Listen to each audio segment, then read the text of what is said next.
el año con una expectativa de crecimiento de 2,5%. Luego, ante la realidad, el propio Banco Central de Reserva ha ido teniendo que ajustar esta cifra. La última que dieron es 0,5%. Pero hoy Moody's, que es una empresa que mide justamente el desarrollo económico, es una consultora de prestigio a nivel mundial, habla de que el Perú estaría creciendo máximo un 0,5%. Además, nos está diciendo que el Perú ya está en una situación de recesión. ¿Esto es así? Se lo vamos a preguntar a Arturo García, profesor de San Graduate School of Business, que está hoy con nosotros. Arturo, ¿cómo estás? Bienvenido. Gracias, encantado. ¿Estamos o no estamos ya en una recesión aquí en el Perú? Bueno, en efecto, sí estamos en una recesión. Cuando un país tiene 2 trimestres consecutivos de caída del PBI, está en una recesión técnica. Y esto se dio en los 2 primeros trimestres de este año. El primer trimestre caímos 0,4%, el segundo trimestre 0,5% y en total el semestre 0,58%. Eso fue hace 2 meses.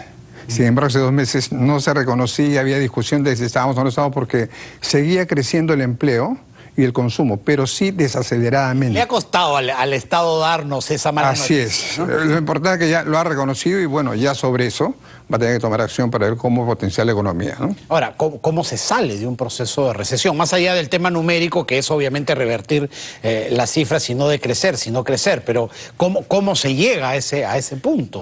Bueno, para el contexto, este año debemos estar creciendo cerca al 0% o posiblemente, ya hay consultoras que hablan del 0,2, 0,3% negativo. La América Latina... crecer en este año, que el PBI sea más chico que el del año pasado. Sí, hablan de... Es una posibilidad. Sí, está entre 0,2 y menos 0,2%, ¿no? América Latina este año... ¿Hace cuánto? Hace más de 25 años. Claro. Salvando el tema, lógicamente... Claro, de la pandemia. De la pandemia. Digamos que un paréntesis. Un tema global, ¿no? ¿no? ¿Cierto? Claro. América Latina este año, según la última proyección del Fondo Monetario hace un mes, debe estar creciendo 1,6% en promedio. Estamos no solo por debajo, sino al borde, digamos, de recesión. Ahora, recesión... Siempre le habíamos sacado lustre a que nosotros siempre habíamos estado creciendo por encima del promedio latinoamericano, ¿no? En efecto, en los primeros 20 años de este milenio, del 2000 al 2019, el Perú tuvo los mejores indicadores económicos de la región. Las más altas tasas de crecimiento, las más bajas tasas de inflación, la moneda más fuerte, los menores niveles de déficit fiscal, el menor nivel de deuda pública medido respecto al PBI, el menor nivel de reservas internacionales medido respecto al PBI, e incluso un indicador social. El país de la región que en esos 20 años más redujo la pobreza, de 52 a 20%. Claro, llegó a 19, algo antes de la pandemia. 19,9, así es, ¿no? Sin embargo, aparte del tema de recesión, del COVID que afectó al mundo, los últimos 2 años, pues, hemos estado en un entorno, digamos, de desconfianza, ¿no? Desconfianza, 6 presidentes en 6 años, ¿no? 6 presidentes en 6 años,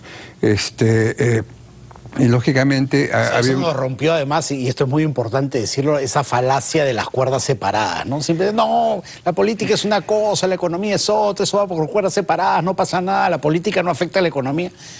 Mentira, señores. Sí, sin embargo, los últimos años nos ha afectado fuertemente, e incluso con medidas concretas, ¿no? Tenemos medidas antitécnicas del Congreso que han permitido dilapidar los CTS de las personas y dilapidar gran parte de los fondos de pensiones de más de 3 millones de personas, ¿no? Entonces, ha habido pues un problema, digamos, de gestión o de no objetividad o técnico, sino temas populistas, ¿no?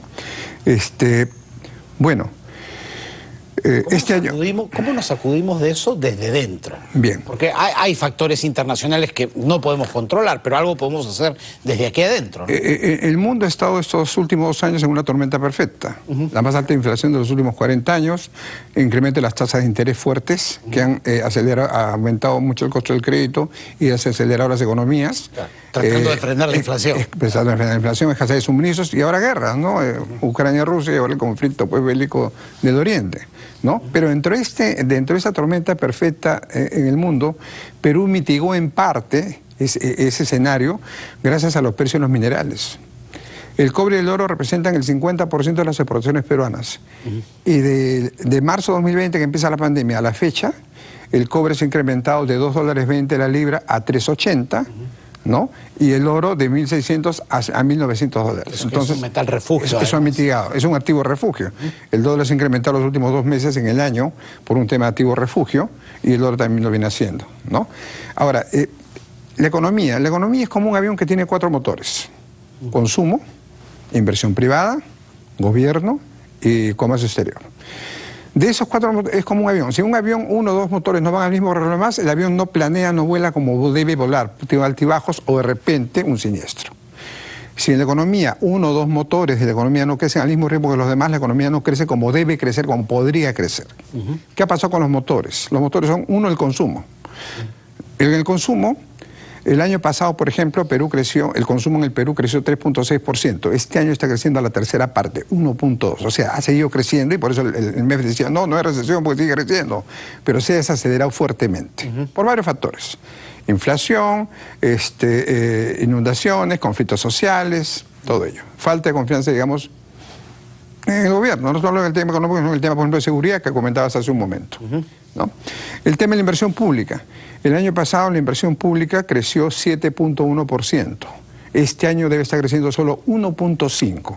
¿Por qué? Porque este año han iniciado gobiernos regionales y gobiernos locales y siempre empiezan, paraliza todo, claro, crece lentamente y no ha bastado. Se acomodan en el cargo, como se dice. Así es, ¿no? Pero ahora ya estamos en una situación, digamos, ya de emergencia, ¿no? Ya tienen 10 meses en el cargo, de tener mayor soporte del MEF, en fin, y ejecutar presupuestos, ¿no?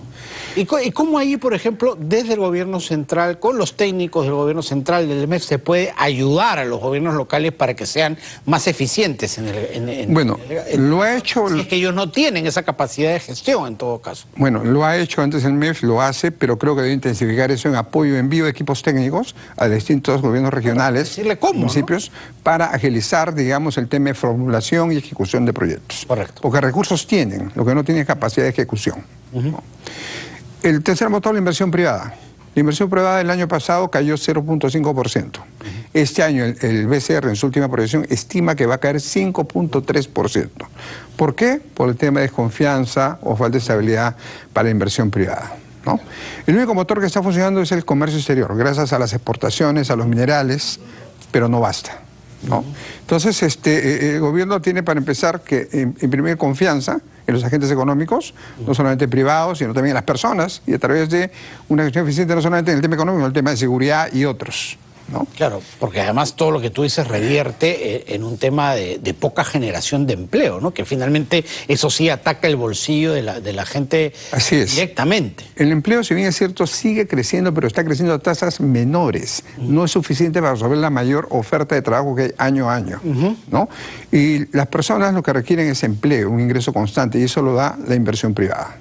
La inversión privada genera el 80% de la inversión total, mejor dicho, representa el 80%, la inversión pública solamente el 20%. No basta inversión pública. Correcto. El sector privado genera el 80% de puestos de empleo, entre puestos formales e informales. El sector público solamente genera el 20%.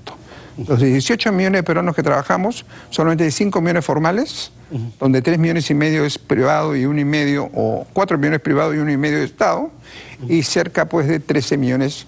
en informalidad. No, sector privado, perdón, sector privado, pero entre formalidad e informalidad, ¿no? Perfecto.